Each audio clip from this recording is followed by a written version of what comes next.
엄마가 지금까지 아버지한테 당한 거 다 알면서도 이렇게 나오는 거니? 어머니도 아시잖아요. 제가 얼마나 힘들게 살았는지. 힘들게 살았다고? 그래, 네가 힘들었지. 근데 그동안 엄마 마음은 생각해 본 적 있니? 이제 와서 그런 말씀하시면 뭐해요? 다들 유산 받는데 저만 빼면 너무하잖아요. 결국 돈이구나. 엄마가 보고 싶어서 온 게 아니라. 어머니, 제발 현실적으로 생각하세요. 저도 이제 가정이 있고 아이도 키워야 하고. 그래, 명절에도 안 오더니 이제 돈 때문에 찾아오는구나. 어머니가 이렇게 나오시니까 제가 법적으로라도 해결하려는 거예요. 법적으로. 그래, 끝까지 그렇게 나오려면 나와보자. 어머니, 저도 이러기 싫었어요. 근데 어머니가 절 이렇게 만드신 거예요. 이제 너랑 나는 남이다. 그동안 못 본 걸로 하자. 1993년 운명처럼 만난 남편과의 첫 만남이 떠오릅니다. 은행 지점장이었던 그는 첫눈에 저를 사로잡았죠. 격식을 차린 정장 차림으로 늘 단정했던 모습, 부드러운 미소와 예의 바른 말투는 주변 사람들의 호감을 샀습니다. 결혼 2년 차에 아들을 낳았을 때의 기쁨은 이루 말할 수 없었습니다. 남편은 육아를 도맡아 하다시피 했고 한밤중 아이가 울면 먼저 일어나 달래주었죠. 여보, 당신이 있어서 정말 행복해요. 나도 당신을 만나서 행복해요. 앞으로도 우리 가족 지켜낼게요. 남편의 승진 소식이 들려왔을 때는 온 가족이 축하해 주었습니다. 시부모님은 며칠 뒤 저희 집에 오셔서 갈비찜을 해주시며 아들 자랑을 하셨죠. 하지만 그때는 몰랐습니다. 이 완벽해 보였던 행복이 서서히 균열되기 시작할 거라는 것을요. 남편의 승진 이후 일상의 작은 변화들이 눈에 띄기 시작했습니다. 퇴근 시간이 점점 늦어졌고 주말 골프 모임도 잦아졌죠. 처음에는 지위에 따른 당연한 변화라 생각했습니다. 오늘도 늦으시나요? 중요한 회의가 있어서 기다리지 말고 먼저 자요. 매일 밤 비어있는 식탁을 바라보며 저녁을 먹어야 했습니다. 아들은 아빠와 함께하는 시간이 줄어든 것을 아쉬워했고 저는 남편의 빈자리를 채우기 위해 더 많은 시간을 아들과 보냈어요. 어느 날 남편의 와이셔츠를 세탁하다 이상한 향기가 느껴졌습니다. 분명 제가 쓰는 향수가 아닌 달콤하면서도 묘하게 낯선 향이었죠. 그날 이후로 남편의 행동 하나하나가 의심스러워지기 시작했습니다. 여보, 요즘 회식이 너무 잦은 것 같아요. 지점장이 된 이상 어쩔 수 없는 자리야. 당신도 알잖아요. 남편의 전화통화는 늘 밖에서 이루어졌고 퇴근 후에는 꼭 샤워부터 했습니다. 카드 명세서에는 낯선 레스토랑과 술집에서의 결제 내역이 늘어났어요. 주말에는 피곤하다며 집에서 쉬자고 하더니 골프 모임은 빠지지 않았습니다. 지점장님, 내일 저녁은 못 보내줘요. 옆 지점 동료의 말이 우연히 들려왔습니다. 그래? 나는 늦게까지 회의가 있어서. 남편의 대답에 의심이 확신으로 바뀌는 순간이었습니다. 동료들과의 회식도 줄었다는 이야기를 들었는데 남편은 여전히 회식을 핑계로 늦게 들어왔어요. 아들이 학교에서 돌아와 물었습니다. 엄마, 아빠는 왜 맨날 늦게 와요? 아빠가 지점장이 되어서 바쁘시니까 이해해야지. 말은 이렇게 했지만 저도 더는 남편을 이해할 수 없었습니다. 집에 있을 때도 핸드폰을 손에서 놓지 않았고 문자가 올 때마다 자리를 피해 확인했죠. 명절에 시댁에 갔을 때였습니다. 남편의 고등학교 동창이 찾아와 이야기를 나누는데 술자리에서 우연히 들은 이야기가 마음에 걸렸습니다.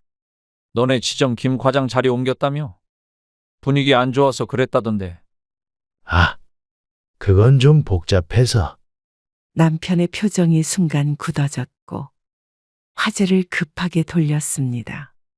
그날 이후 은행 내부에서 무슨 일이 있었는지 알아보려 했지만 남편은 일체 말을 하지 않았어요. 저녁 식사 자리에서 술잔을 기울이던 남편이 말했습니다. 요즘 스트레스가 너무 많아. 당신은 이해 못할 거야. 더 이상 예전에 다정하고 자상한 남편이 아니었습니다. 주말이면 함께하던 산책도, 영화 관람도 모두 추억이 되어버렸죠. 휴대폰을 들여다보며 미소 짓는 남편의 모습에 가슴이 무거워졌습니다. 이제는 아들과 단둘이 식사하는 게 일상이 되었고 남편의 귀가를 기다리는 밤이 길어졌어요. 더 이상 의심만으로는 견딜 수 없었습니다. 남편의 행적을 추적하기로 마음먹었죠. 우선 은행 동료들의 부인들과 연락을 시작했습니다. 평소엔 꺼리던 일이었지만 더는 방법이 없었어요. 지점장님 요즘 회식 많이 하시나요? 회식이요? 요즘은 거의 없다고 하던데. 의심은 점점 커져갔습니다. 남편이 잠든 후 조심스레 핸드폰을 확인했지만 이미 모든 기록이 삭제된 상태였죠. 통화 내역도 문자도 깔끔하게 지워져 있었습니다. 은행 앞 카페에서 남편의 일과를 지켜보기 시작했어요. 점심시간이면 혼자 나와 어디론가 전화를 걸었고 통화 중엔 늘 미소를 짓고 있었습니다. 여보세요. 강 지점장님 계신가요? 지점장님은 외근 나가셨는데요. 은행에 전화해보니 남편은 자리에 없었습니다. 하지만 아까 분명 은행 안으로 들어가는 걸 봤었죠. 불안한 마음에 카드 명세서를 꺼내보았습니다. 이 레스토랑은 또 어디지? 낯선 고급 레스토랑에서의 결제 내역이 눈에 띄었습니다. 두 사람 몫의 디너 코스 가격이었죠. 남편의 차 블랙박스도 확인했습니다. 영상 속에는 낯선 주택가를 돌아다니는 모습이 있었어요. 은행 직원들 사이에서도 소문이 돌기 시작했습니다. 옆 지점 직원의 아내를 통해 들은 이야기는 충격적이었죠. 지점장님이 김 과장이랑 뭔가 있다더라고요. 네? 김 과장이면 젊은 여직원의 이름이 나오자 모든 것이 연결되기 시작했습니다. 얼마 전 갑자기 부서를 옮긴 그 직원과 남편의 관계가 수상했죠. 퇴근 시간 남편의 차를 따라가 보기로 했습니다. 30분 정도 운전하자 번화가의 한 아파트 단지 앞에 차를 세웠어요. 여보세요. 나 오늘 늦을 것 같아. 회식이 있어서. 남편은 제게 전화를 걸어 거짓말을 했습니다. 이후 아파트 안으로 들어가는 남편의 모습이 보였죠. 그리고 1시간 뒤 김 과장이라는 여직원이 같은 아파트에서 나오는 것을 목격했습니다. 증거를 모으기 시작했습니다. 호텔 영수증, 레스토랑 예약 내역, 주유소 CCTV까지 모든 정보를 꼼꼼히 기록했어요. 스마트워치로 남편의 위치도 추적했습니다. 언니, 지점장님 별장 있다는 거 알고 계세요? 다른 지점 직원의 말이 결정타였습니다. 남편은 제게 말하지 않은 별장이 있었고 그곳에서 주말을 보내곤 했다는 사실을 알게 되었죠. 어느 날 남편의 양복 안주머니에서 호텔 키를 발견했습니다. 그날 저녁 호텔을 찾아갔지만 이미 체크아웃한 후였어요. 저기 어제 이분 투숙하셨죠? 네, 여자분과 함께 오셨었어요. 모든 사실이 명확해졌습니다. 이제는 언제, 어떻게 이 문제를 해결할지 결정할 때가 왔습니다. 그날은 남편이 또 야근이라며 늦는다고 했습니다. 퇴근 시간이 지나고 한참 뒤, 저는 은행으로 향했어요. 멀리서 남편의 차가 보였고, 조수석에는 젊은 여직원이 앉아 있었죠. 오늘은 특별한 날이니까 좋은 데로 모시고 갈게요. 지점장님, 너무 부담스러워요. 남편의 차를 몰래 따라갔습니다. 강남의 한 고급 레스토랑 앞에서 멈췄어요. 창가 자리에 앉은 두 사람의 모습이 선명하게 보였습니다. 와인을 마시며 웃고 있었죠. 주차장에서 기다리다 2시간 만에 나오는 모습을 보았습니다. 남편은 여직원의 허리에 손을 두르고 있었어요. 그리고 차에 탄 후 근처 호텔로 향했죠. 여보세요. 미안해요. 오늘도 늦을 것 같네요. 아, 그래요. 회의가 길어졌나 봐요. 남편은 다시 거짓말을 했습니다. 호텔 로비에서 두 사람이 체크인하는 모습을 지켜보았어요. 저는 그대로 주저앉아 한동안 일어날 수 없었습니다. 다음 날 아침, 남편은 평소처럼 출근 준비를 했습니다. 마치 아무 일도 없었다는 듯이 웃으며 인사를 했죠. 여보, 나 출근할게요. 잠깐만요. 어제 호텔에서 잘 쉬었어요? 남편의 얼굴이 순식간에 굳어졌습니다. 제 손에는 호텔 주차 영수증과 사진이 들려 있었어요. 변명할 수 없는 증거들이었죠. 당신이 왜 거기에? 호텔 사진을 본 남편은 말을 잇지 못했습니다. 식탁에 놓인 증거들을 하나씩 보면서 그의 표정이 점점 일그러졌어요.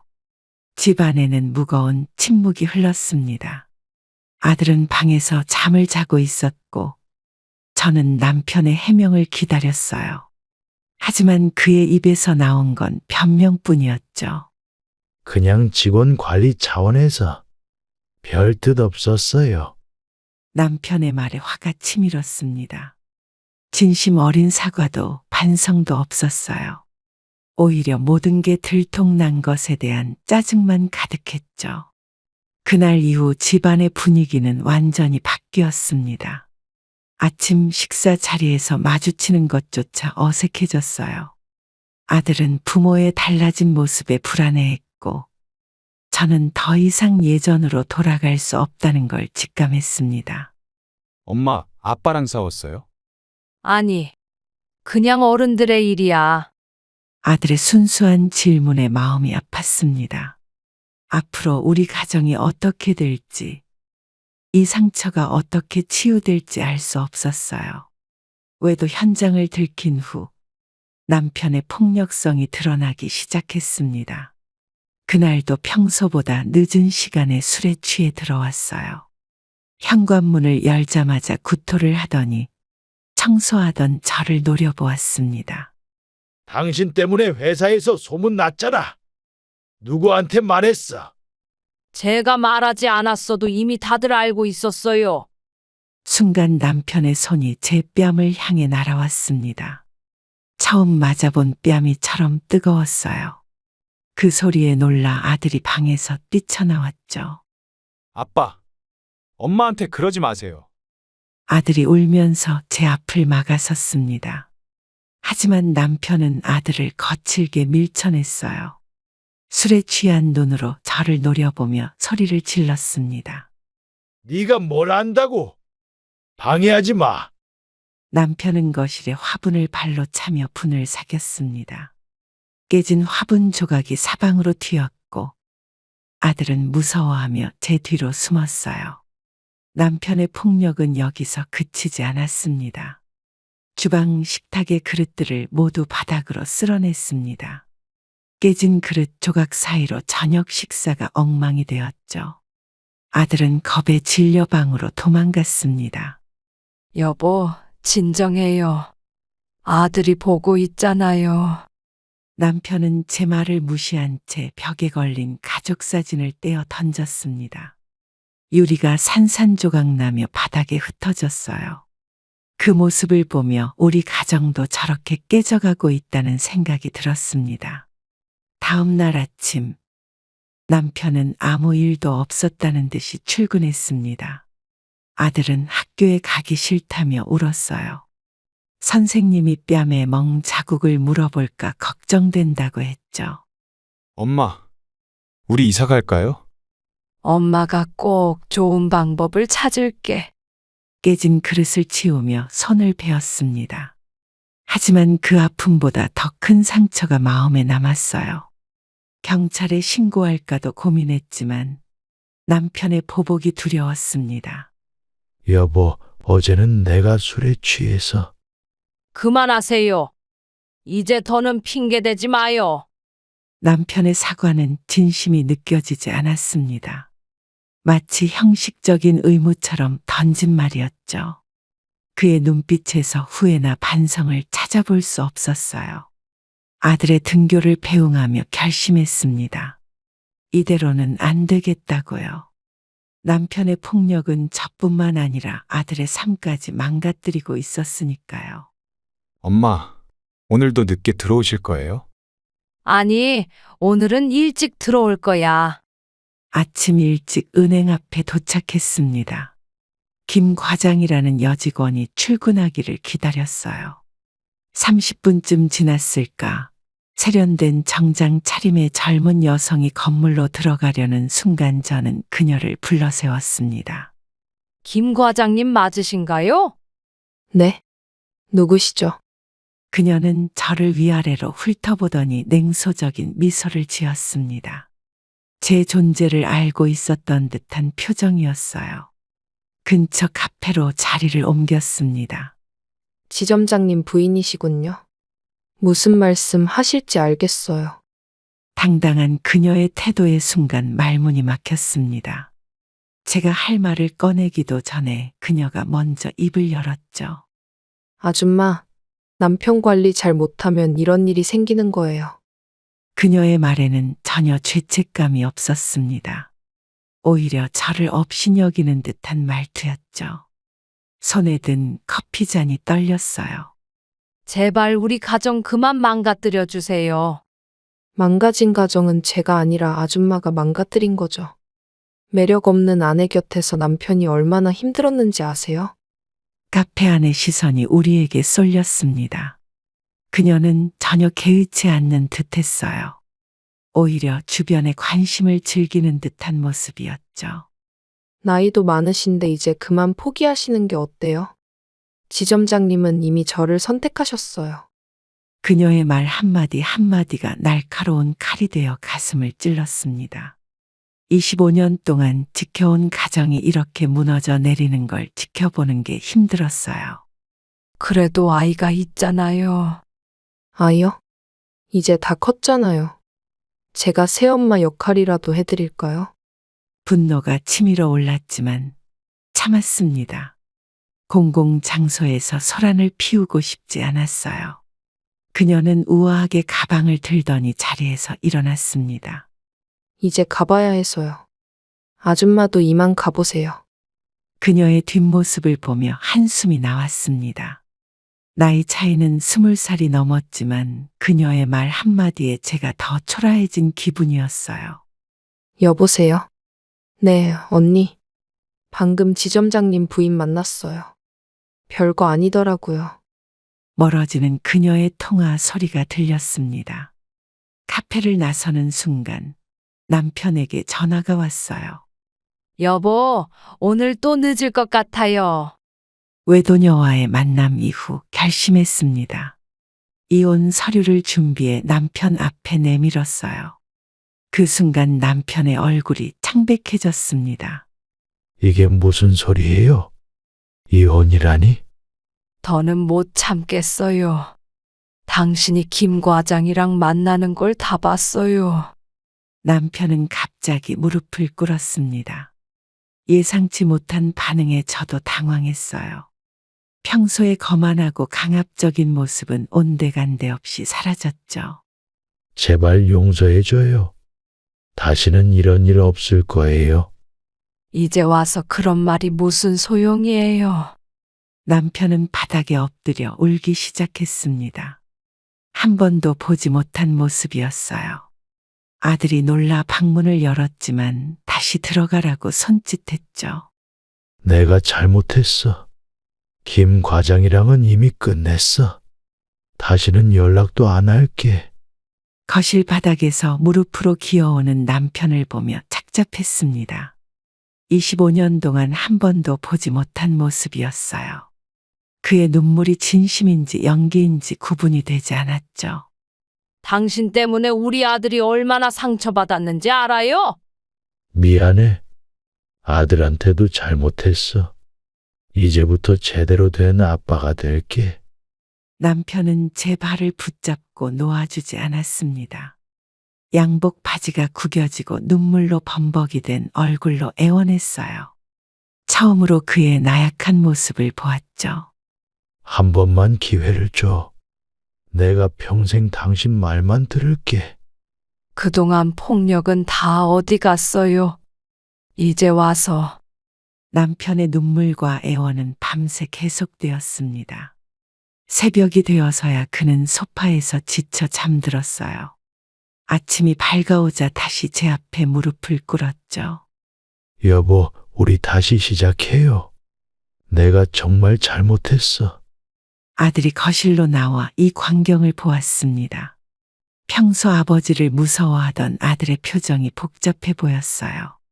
아빠, 진짜 이제 엄마 안 때릴 거예요? 그래, 아빠가 약속할게. 절대로 다시는.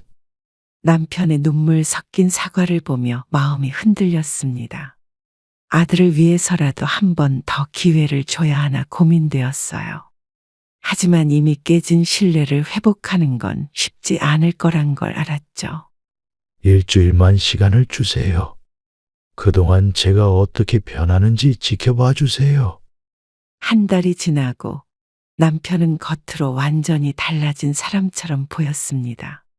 매일 정시에 퇴근했고 주말이면 가족과 시간을 보냈어요. 하지만 뭔가 이상했죠. 여보, 오늘은 일찍 들어왔네요? 이제부터는 매일 일찍 들어올 거야.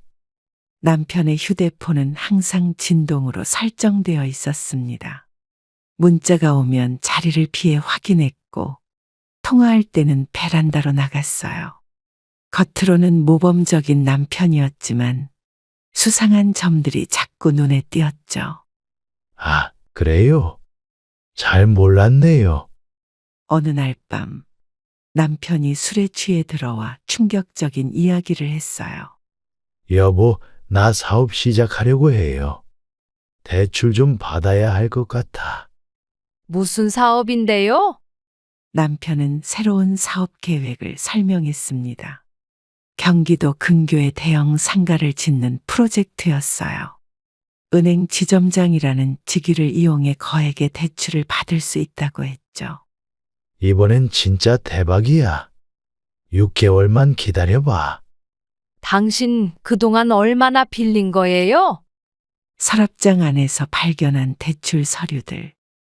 이미 5개 은행에서 대출을 받은 상태였습니다.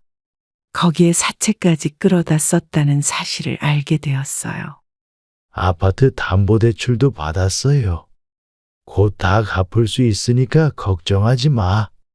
하지만 사업은 시작부터 꼬였습니다. 인허가 과정에서 문제가 생겼고 부동산 경기도 갑자기 얼어붙었어요. 매일 밤 협박 전화가 걸려왔죠. 지점장님, 이자라도 갚아주셔야죠. 더 이상 기다릴 수 없습니다. 남편은 점점 피폐해져 갔습니다. 술로 하루하루를 버텼고 카드 연체도 시작됐어요. 더 이상 은행에서도 대출이 불가능한 상태였죠. 제발 집이라도 건드리지 마세요. 아들이 있잖아요. 다른 방법이 없어. 이번만 넘기면 돼. 결국 집이 경매에 넘어갈 위기에 처했습니다. 남편은 도박까지 시작했어요. 빚을 갚으려다 더 큰 빚을 지게 된 거죠. 엄마, 우리 집 팔아야 한대요? 아들의 물음에 대답할 수가 없었습니다. 남편의 무모한 사업 도전으로 우리 가족의 보금자리까지 위험해진 상황이었어요. 이제 어떻게 할 거예요? 내가 다 책임질게. 조금만 더 시간을 줘. 밤마다 들리는 초인종 소리에 가족 모두가 불안에 떨어야 했습니다. 창문으로 사채업자들이 들여다보는 날도 있었어요. 이제는 더 이상 지탱할 수 없는 상황이 되어버렸죠. 매일 새벽 4시, 어둠이 채 가시지 않은 시간에 일어납니다. 남편의 빚을 갚기 위해 시작한 식당 일이에요. 첫 출근하던 날, 주방장님이 저를 보며 고개를 저었습니다. 아줌마, 이 나이에 견딜 수 있겠어요? 해보면 알겠죠. 일단 시작해 볼게요. 맨 처음 맡은 일은 설거지였습니다. 얼음장 같은 물에 손을 담그자 뼈마디가 시려왔어요. 하지만 멈출 수 없었죠. 쌓여가는 그릇들을 보며 악착같이 일했습니다. 김장철이라 일이 많을 텐데 버틸 수 있겠어? 네, 걱정 마세요. 제가 다 할게요. 주방 보조로 일하면서 배운 게 많았습니다. 무거운 쌀자루를 나르고 고춧가루를 버무리고 김치를 담그는 일까지. 손이 트고 어깨가 아파도 쉴 수 없었어요. 점심시간이 되면 주방은 전쟁터가 됩니다. 기름이 튀고 화구에서 불꽃이 치솟아도 주문받은 음식을 내보내는 일에 집중했어요. 손님 밀리는데 빨리 좀 하쇼. 죄송합니다. 금방 하겠습니다. 한여름에는 더 힘들었습니다. 후덥지근한 주방에서 땀을 뻘뻘 흘리며 일했어요. 에어컨 바람 한 점 들지 않는 곳에서 하루 종일 서 있어야 했죠. 이제 그만두시는 게 어떠세요? 너무 무리하시는 것 같은데. 아니에요. 제가 해야 할 일이니까요. 밤 11시가 되어서야 일이 끝납니다. 온몸이 쑤시고 발바닥이 불타는 것 같아도 웃으며 인사를 했어요. 내일도 또 이곳에 와야 하니까요. 어머님, 오늘도 이렇게 늦게 가세요? 네, 조금만 더 하면 될 것 같아요. 집으로 돌아가는 버스 안에서 졸다가 종점에서 깨기도 했습니다. 하지만 아들 얼굴을 떠올리면 다시 힘이 났어요. 빚을 갚고 아들에게 새로운 시작을 만들어주고 싶었습니다. 엄마, 이제 그만 쉬세요. 괜찮아. 엄마는 아직 힘들지 않아.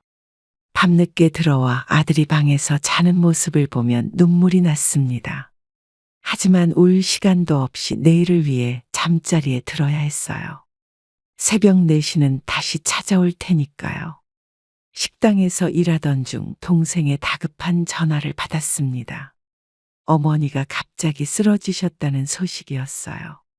부산에 계신 어머니는 제가 어릴 때부터 홀로 저를 키우셨죠.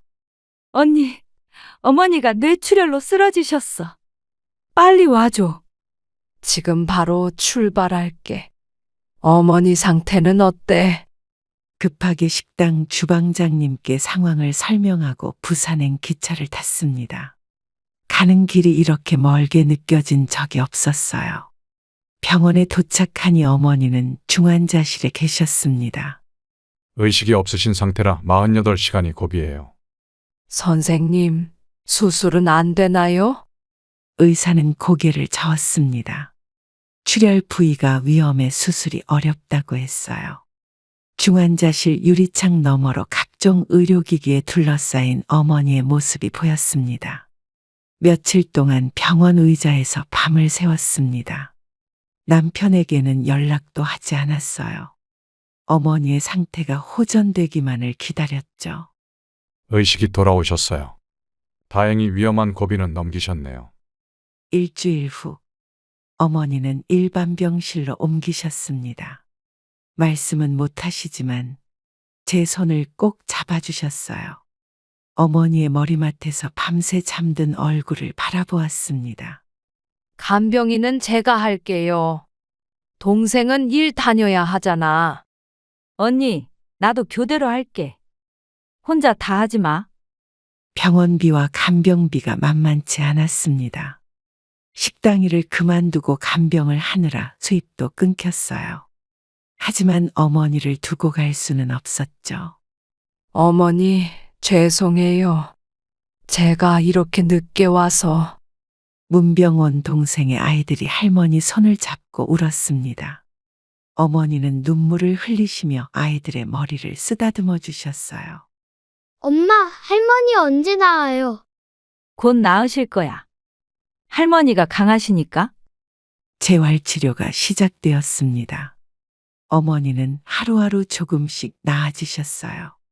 처음에는 손가락도 못 움직이시던 분이 이제는 숟가락도 드실 수 있게 되었죠. 이제 말씀도 조금씩 하실 수 있대요. 그래. 어머니의 첫마디에 눈물이 났습니다. 병원 생활이 길어질수록 경제적 부담도 커졌지만 어머니의 작은 진전 하나하나가 기적처럼 느껴졌어요. 어머니의 증세가 호전되어 일찍 집으로 돌아왔습니다. 현관문을 열기도 전에 집 안에서 들리는 여자의 웃음소리가 귀를 찔렀어요. 조용히 문을 열었습니다. 여기서 살게 해준다고? 정말이야. 그래, 당분간 둘이 살자. 아내는 부산에 있으니까. 안방에서 들리는 대화에 숨이 멎는 것 같았습니다. 조심스럽게 문을 열자 남편과 김 과장이 침대에 나란히 앉아 있었어요. 여보. 오늘 올 줄 몰랐는데. 황급히 자리에서 일어나는 두 사람을 바라보았습니다. 김 과장은 얼굴이 붉어졌지만 도망가지 않았어요. 오히려 당당한 표정이었죠. 우리 집에서 이러는 게 더 편해? 거실을 둘러보니 곳곳에 여자의 흔적이 보였습니다. 화장품, 옷까지, 구두까지. 제가 없는 사이 이미 동거를 시작한 것 같았어요. 당신이 부산에 있는 동안 나도 외로웠어. 남편의 변명은 더욱 참을 수 없게 만들었습니다. 어머니 병간호를 하는 동안 이런 일이 벌어지고 있었다니요. 이혼하면 되잖아요. 지점장님도 원하시는 거고. 김 과장의 말에 분노가 치밀었습니다. 이제 다 끝났네요. 집안 곳곳을 사진으로 찍었습니다. 증거가 필요했어요. 남편은 말리려 했지만 이미 늦었죠. 여보, 이건 오해야. 잠깐 들른 것 뿐이라고. 저 먼저 가볼게요. 지점장님. 김 과장이 가방을 들고 현관으로 향했습니다. 그녀의 뒷모습을 보며 남편은 안절부절 못했어요.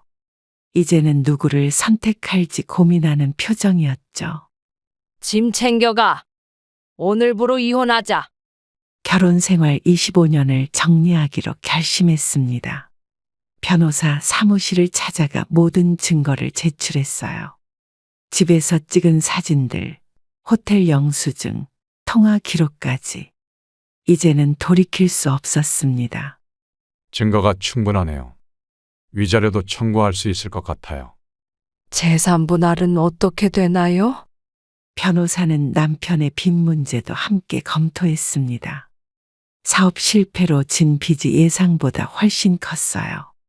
이혼하면서 빚도 정리해야 했죠. 남편분이 진 빚도 부부 공동 재산이라. 아들 양육권만은 꼭 주세요. 법원에서 남편을 마주쳤습니다. 그는 여전히 김 과장과 연락하고 있었어요. 재판정에서도 뻔뻔한 태도로 일관했죠. 당신이 나를 이해 못해서 이런 거야. 내가 얼마나 외로웠는지 알아.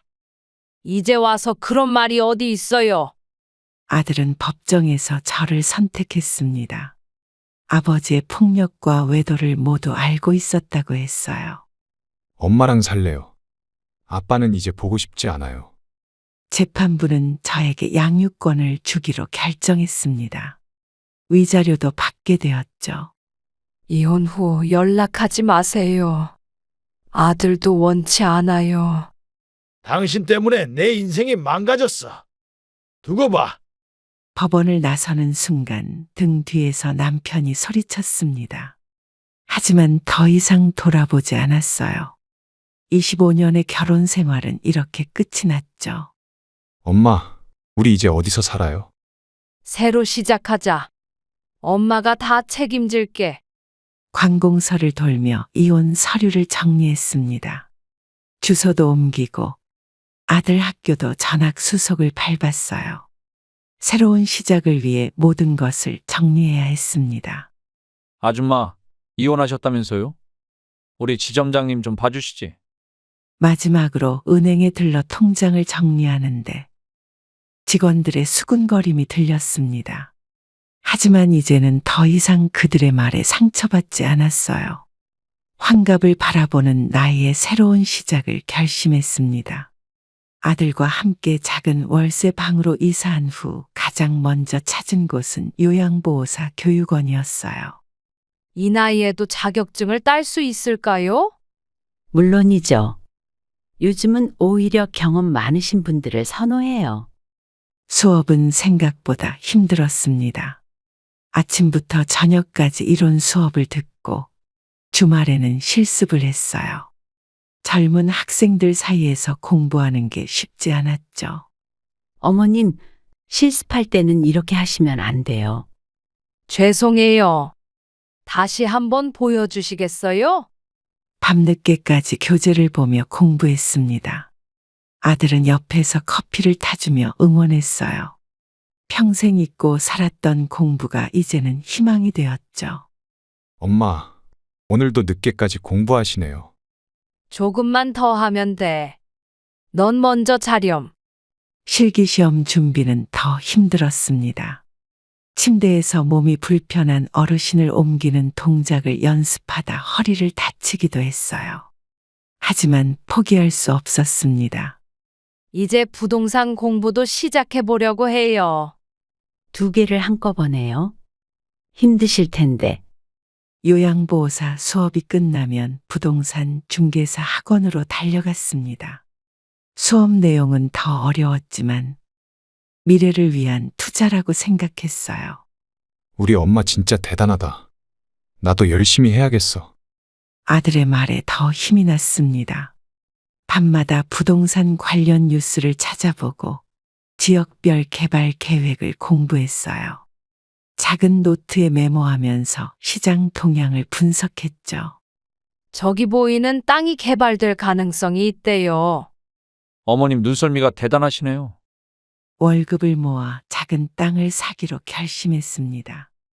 은행 대출도 받고 적금도 해약했어요. 위험한 투자일 수도 있었지만 마지막 기회라고 생각했습니다. 엄마, 정말 괜찮겠어요? 믿고 따라와. 엄마가 이번에는 꼭 성공할 거야. 아들이 대기업 신입사원 공채에 합격했다는 소식을 들었습니다. 어려운 환경 속에서도 묵묵히 공부하던 아들의 노력이 드디어 결실을 맺은 거예요. 엄마, 저 합격했어요. 최종 합격이에요. 정말. 우리 아들 정말 대단하다. 취업 준비하는 동안 아들은 한 번도 불평하지 않았습니다. 낮에는 도서관에서 공부하고 밤에는 편의점 알바를 하며 생활비를 벌었어요. 주변에서 보는 눈이 안쓰러웠지만 그 시간이 아들을 더 단단하게 만들었나 봅니다. 부장님께서 제 성과를 인정해 주셨어요. 이번에 승진할 것 같아요. 축하해. 엄마는 네가 자랑스러워.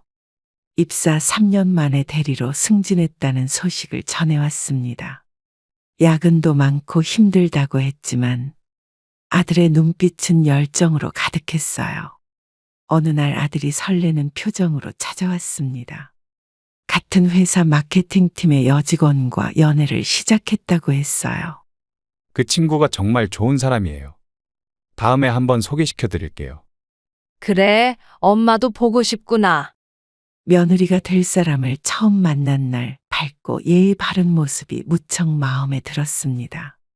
아들을 바라보는 눈빛도 사랑스러웠고 저를 대하는 태도도 정중했어요. 어머님, 제가 직접 만든 요리인데 맛있게 드세요. 어머, 솜씨가 대단하구나. 6개월 뒤 두 사람의 결혼식이 열렸습니다. 예식장에서 첫인사를 하는 아들의 모습을 보며 눈물이 났어요. 힘든 시기를 이겨내고 자신의 길을 찾아간 아들이 자랑스러웠습니다. 어머님, 저 많이 예뻐해 주세요. 그래, 이제 너도 내 딸이야. 새로운 가족이 생겼다는 게 믿기지 않았습니다. 아들과 며느리는 신혼집을 구하고 새 출발을 시작했어요. 저는 그들의 행복한 모습을 보며 제 선택이 옳았다는 것을 다시 한번 확신했습니다. 결혼 후 6개월이 지나면서 아들과의 관계가 서서히 변하기 시작했습니다. 처음에는 주말마다 찾아오던 발걸음이 한 달에 한 번으로 줄었어요. 어머님, 이번 주말에는 친정 가기로 했어요. 그래, 잘 다녀와라. 명절이 되자 더 큰 변화가 찾아왔습니다. 아들은 해외여행을 간다며 오지 않았고 전화 한 통으로 대신했어요. 빈상의 차례를 지내는 게 이렇게 쓸쓸할 줄 몰랐습니다. 엄마, 죄송해요. 다음에는 꼭 찾아뵐게요. 그래. 재미있게 놀다 와. 전화 통화도 점점 짧아졌습니다. 주말엔 피곤하다며 평일엔 바쁘다며 통화를 피했어요. 아들의 목소리를 듣고 싶어 퇴근 시간에 전화해도 늘 회의 중이었죠. 어머님, 요즘 회사가 너무 바빠서. 아들 너무 피곤해 보이던데 밥은 잘 챙겨 먹고 있나? 며느리와도 거리가 생겼습니다. 결혼 초에는 음식을 해달라며 찾아오더니 이제는 택배로 반찬을 보내면 귀찮아하는 눈치였어요. 엄마, 우리 이번에 이사해요. 회사 근처로요. 이사? 그래. 좋은 곳으로 가는 거니? 아들의 새 집은 제 집에서 2시간이나 걸리는 곳이었습니다. 멀어진 거리만큼 마음의 거리도 늘어났어요. 집들이에 초대받았지만 그 후로는 방문하기가 어려워졌죠. 어머님, 저희 둘만의 시간을 가지고 싶어서요. 알겠다. 너무 서운해하지 마세요. 유튜브에서 아들 부부의 일상을 보게 됩니다. 맛집 데이트, 주말 여행, 행복해 보이는 사진들. 저는 그저 좋아요 버튼만 누를 수 있었어요. 엄마, 올해는 친정 가족들이랑 해외여행 가기로 했어요. 그래. 좋은 시간 보내렴. 아들과의 관계가 소원해지면서 우울감이 찾아왔습니다. 집에만 있다가는 정말 우울증에 걸릴 것 같아 제주도 여행을 결심했어요. 처음으로 혼자 떠나는 여행이었습니다. 혼자 오신 거예요. 요즘은 혼자 여행이 트렌드라고 하죠. 네.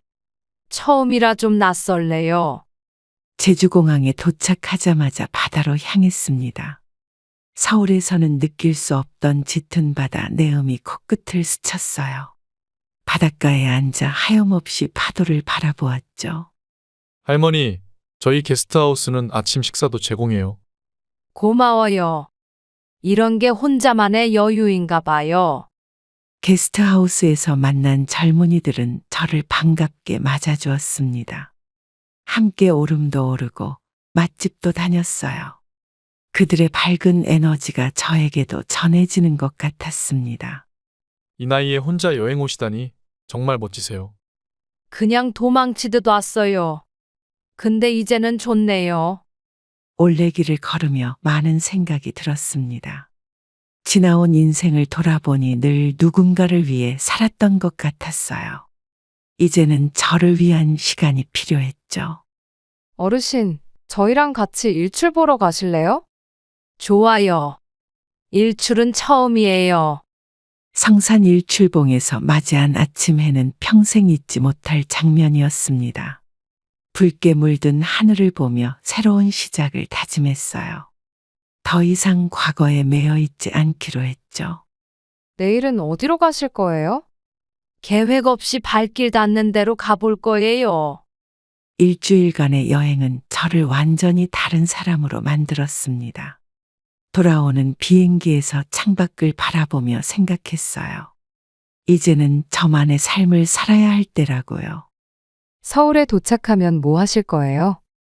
요가 학원에 등록하려고요. 저를 위한 선물이에요.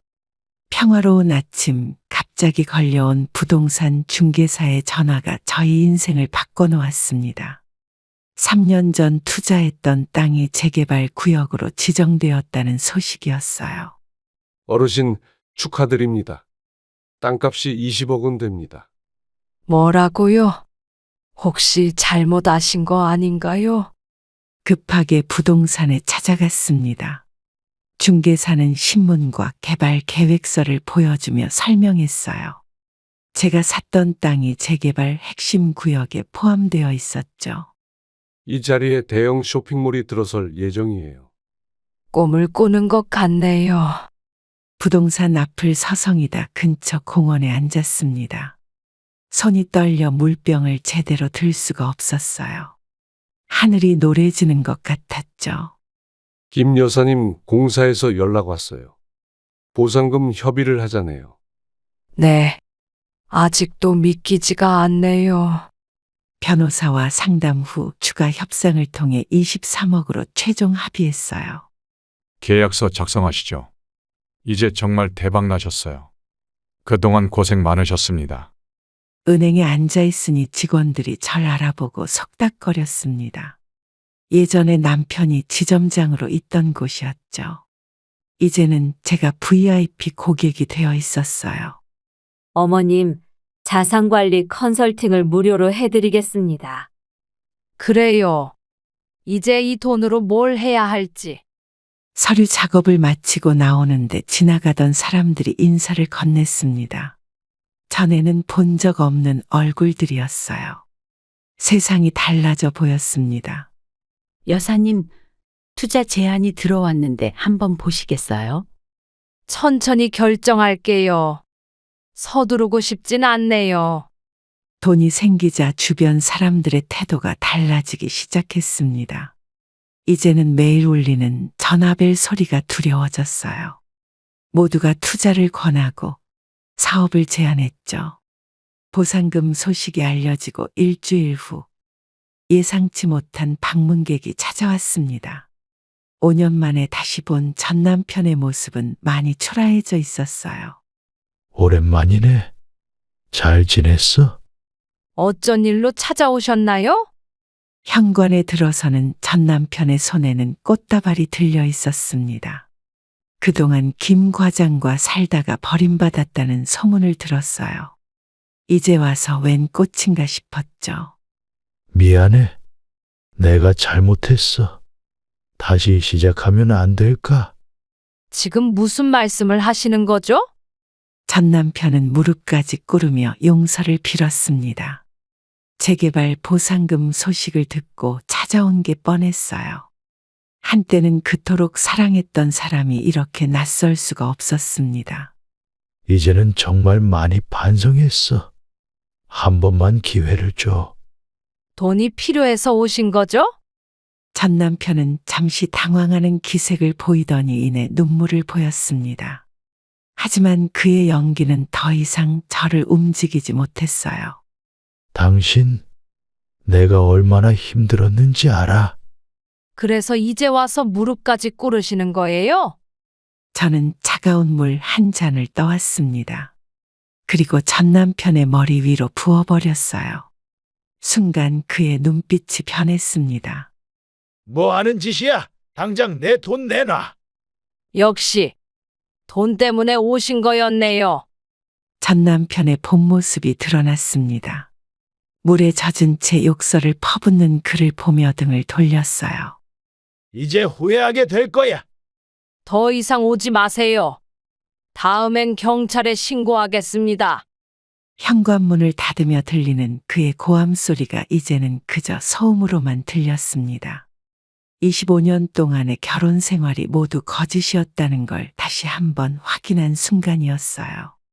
찬물 세례 사건은 삽시간에 동네에 퍼졌습니다. 전 남편이 경찰서에 고소장을 제출했다는 소식도 들려왔어요. 하지만 이제는 더 이상 두렵지 않았습니다. 폭행죄로 고소했다고요? 그럼 저도 할 말이 있네요. 어떤 말씀이신가요? 경찰서에서 25년간의 가정폭력 증거들을 제출했습니다. 병원 진단서, 사진, 녹음 파일까지. 그동안 묵혀두었던 모든 것들을 꺼냈어요. 이게 다 증거가 될 수 있습니다. 이제야 말씀하시는 거예요? 담당 형사는 자료들을 검토하더니 심각한 표정을 지었습니다. 전 남편의 고소장은 기각될 가능성이 높다고 했어요. 이런 일을 당하시고도 참으셨다니. 그땐 아들 때문에 참았죠. 전 남편은 경찰서에 불려와 진술을 해야 했습니다. 제가 제출한 증거들을 보더니 얼굴이 하얗게 변했어요. 이제는 그가 저를 두려워하는 모습이었죠. 고소 취하할게. 더 이상 연락하지 않을게. 앞으로 제 앞에 나타나지 마세요. 전 남편은 도망치듯 경찰서를 나갔습니다. 25년 동안 저를 괴롭혔던 사람이 이렇게 초라해질 수 있다는 게 신기했어요. 이제 안심하셔도 될 것 같습니다. 네, 정말 감사합니다. 경찰서를 나오는 길, 어깨가 가벼워졌습니다. 전 남편의 위협은 더 이상 저를 구속하지 못했어요. 이제는 정말 새로운 시작을 할 수 있을 것 같았습니다. 이제 진짜 끝난 거죠? 네, 이제 진짜 끝났습니다. 동네 주민들의 시선도 달라졌습니다. 전 남편의 횡포를 알고 있던 이웃들이 오히려 저를 응원해 주었어요. 통쾌하다며 박수를 보내는 분들도 있었죠. 어르신, 참 멋있어요. 그래요. 이제야 용기를 냈네요. 전 남편에게 찬물 세례를 한 다음 날 아들이 갑자기 집으로 찾아왔습니다. 오랜만에 보는 아들의 얼굴이 반가웠지만 그의 표정은 무척 어색했어요. 어머니, 지금 어떻게 지내세요? 잘 지내고 있어. 내 걱정은 하지 마. 거실에 앉아 차를 마시는 동안 아들의 시선은 계속 바닥만 향했습니다. 무언가 할 말이 있는 듯 머뭇거리더니 결국 입을 열었어요. 어머니, 제가 앞으로 효도하게 해주세요. 갑자기 무슨 효도? 아들의 말투가 달라진 것을 느꼈습니다. 평소와 다른 공손함, 지나치게 조심스러운 태도, 보상금 소식을 들었다는 걸 직감했어요. 그동안 너무 바빠서 자주 찾아뵙지 못했는데 바쁜 건 이해해. 네 사정도 있었을 테니까. 갑자기 아들이 무릎을 꿇더니 울기 시작했습니다. 눈물을 보이며 그동안의 불효를 사과했어요. 하지만 그의 눈물이 진심으로 보이지 않았습니다. 앞으로는 매주 찾아뵐게요. 며느리도 잘 모시고. 돈 때문에 이러는 거니? 아들의 표정이 순간 굳어졌습니다. 제 직설적인 물음에 당황한 듯했어요. 잠시 침묵이 흐르고 그는 변명하기 시작했습니다. 아니에요. 그게 아니라 이제 와서 갑자기 효도는 무슨 효도니? 아들은 자리에서 일어나 목소리를 높였습니다. 더 이상 거짓된 모습을 유지할 수 없었던 걸까요? 본 모습이 드러나기 시작했어요. 어머니도 제 형편 아시잖아요. 집 대출금도 있고. 명절에 전화 한 통 없을 때는 몰랐니? 결국 아들은 화를 내며 자리를 박차고 일어났습니다. 더 이상 가식적인 태도는 사라졌고 돈에 대한 욕심만 남은 모습이었어요. 다들 유산 받는데 저만 빼면 너무하잖아요. 네가 진정으로 원하는 게 뭔지 이제 알겠다. 아들과의 대화 이후 며칠 뒤 법원에서 내용 증명이 도착했습니다. 상속권을 주장하는 내용이었어요. 아직 제가 살아있는데 벌써부터 유산을 요구하는 아들의 모습이 낯설었습니다. 변호사님, 이런 경우가 많나요? 요즘은 재산 문제로 부모를 고소하는 자녀들이 늘고 있어요. 법정에서 아들을 마주하게 되었습니다. 양복을 차려입은 아들 옆에는 며느리가 서 있었어요. 며느리의 시선도 차갑게 변해 있었죠. 어머니, 법적으로 해결하고 싶지 않았는데. 네가 이럴 줄은 몰랐다. 재판이 시작되고 아들 측 변호사가 주장을 펼쳤습니다. 제가 양육비를 받았으니 그만큼의 상속권이 있다는 논리였어요. 황당한 주장이었지만 아들은 진지한 표정으로 고개를 끄덕였습니다. 모친께서 재산을 임의로 처분할 우려가 있어 가압류를 신청합니다. 당신들 정말 그렇게 돈이 필요했나요? 첫 재판이 끝나고 법원 복도에서 마주쳤습니다. 아들은 제 눈을 피하며 서둘러 자리를 피했어요. 며느리는 오히려 당당한 태도로 저를 노려보았죠. 어머님, 저희도 살아야 하잖아요. 그동안 너희가 나를 어떻게 대했는지 기억나니? 결국 재판부는 아들의 청구를 기각했습니다. 법적으로 아무런 근거가 없다는 판단이었어요. 하지만 이미 깨진 모자 관계는 돌이킬 수 없었습니다. 이제 정말 끝났으면 좋겠어요. 그래. 나도 이제 끝내고 싶구나.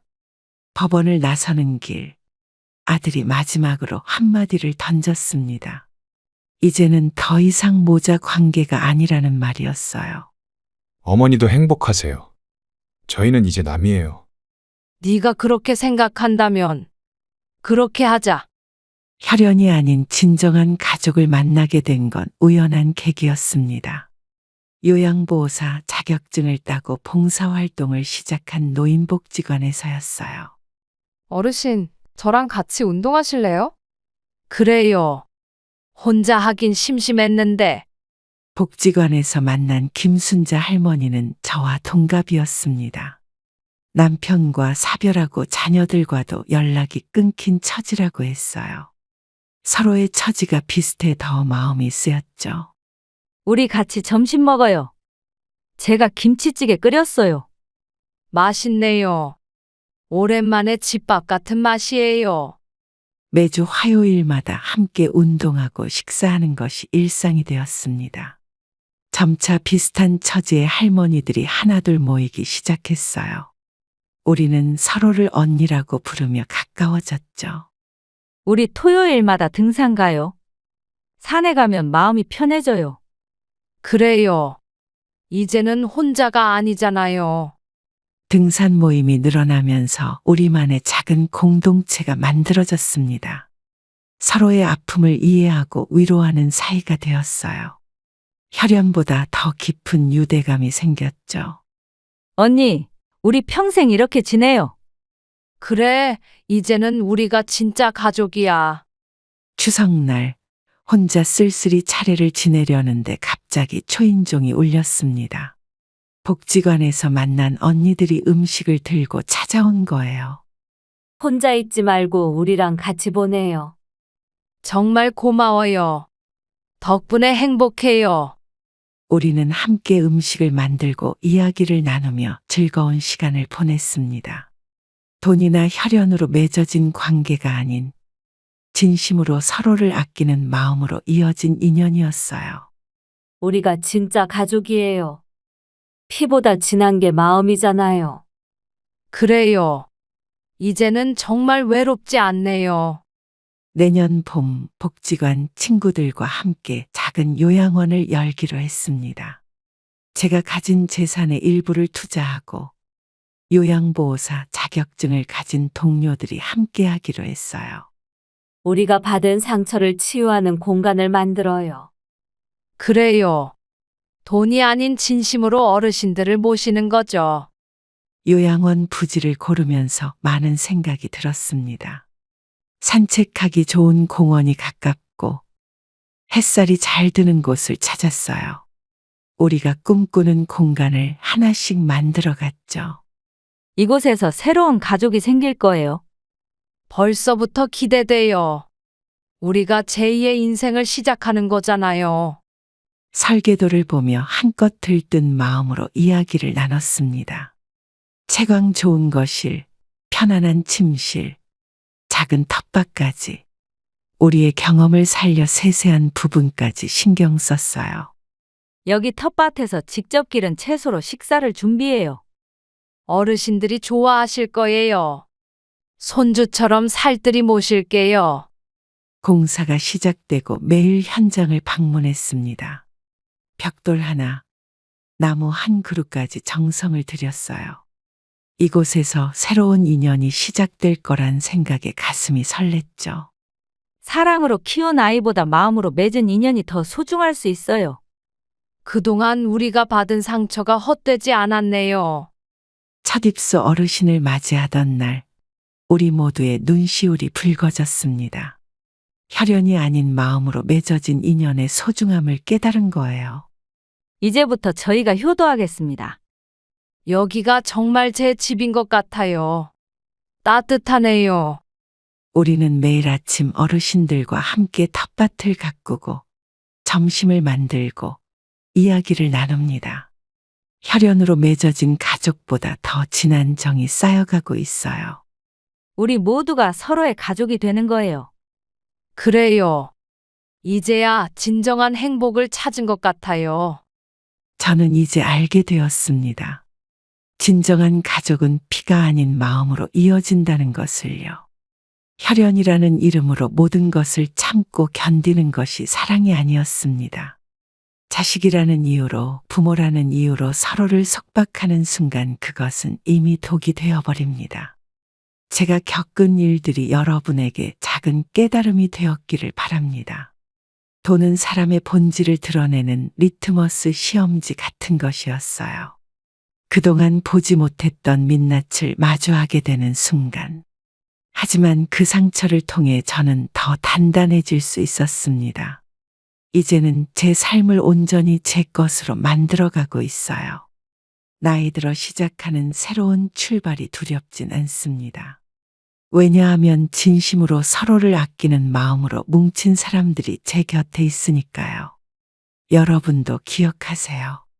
인생은 60대에도 70대에도 다시 시작할 수 있다는 것을, 그리고 진정한 가족은 마음으로 만들어진다는 것을. 그럼 오늘도 행복한 하루 되시길 바랍니다. 감사합니다.